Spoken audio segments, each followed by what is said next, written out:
Hello.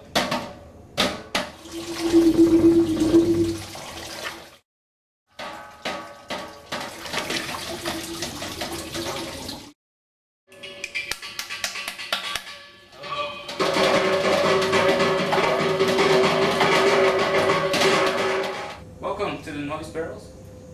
This is kind of an illusion.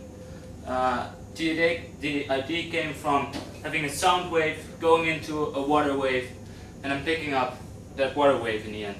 So basically what you see is a barrel, which is an input barrel. So I can shout into it, I can tap it, and then this hose takes the noise as water through the next barrel. Well, from here you can see there's a small tap. With the tap I can put the water into the third barrel, and there's a hose again which takes it to the last barrel. As you can see here, there's a microphone that picks up the sound and plays it back just through a normal audio set. Well, this is what it looks like to the audience. You've just heard some samples, and we recorded some samples which you can view. But for now I'll show you how it actually works.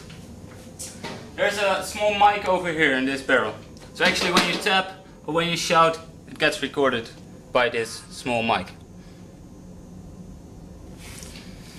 Well, this all goes into a computer and a mixing panel, which we'll show you later.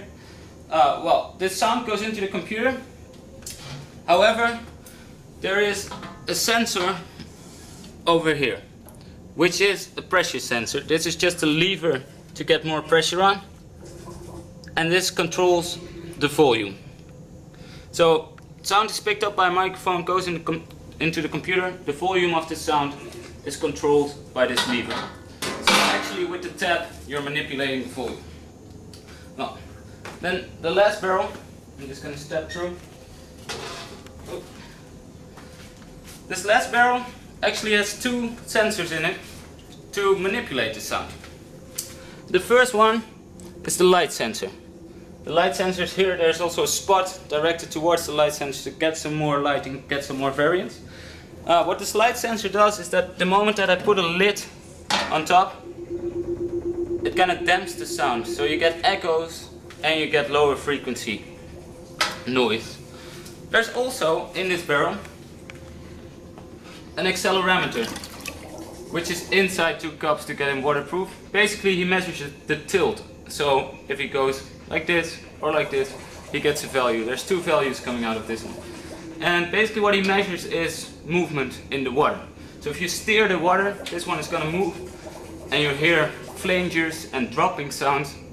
So there's a lot of sound effects actually attached to this one, which all mix. Well, then in the end, the sound obviously just goes from the computer through a straight wire to the stereo set. I'll turn this down a bit.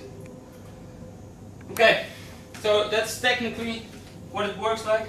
Let's show you what the computer kit inside the box looks like. Don't know if the camera can get access. What's that?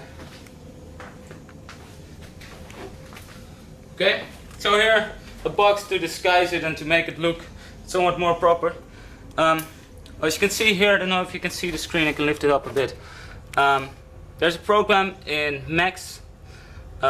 Basically these are the fidget kits we're using to get the sensors. Here's the audio recordings and all the audio effects. There's flangers, there's delays. We add some pre-recorded bubbles. So there's a lot of effects being added to the sound. Furthermore, we have this mixing table, which is basically only used to amplify the microphone and to get him into the computer the way we want it to, with not too much gain and not too high output basically. And there is the fidget kit, which is enabling two of our sensors. There's another USB cable coming straight from the accelerometer, which is doing the tilt. That's basically all the hardware components.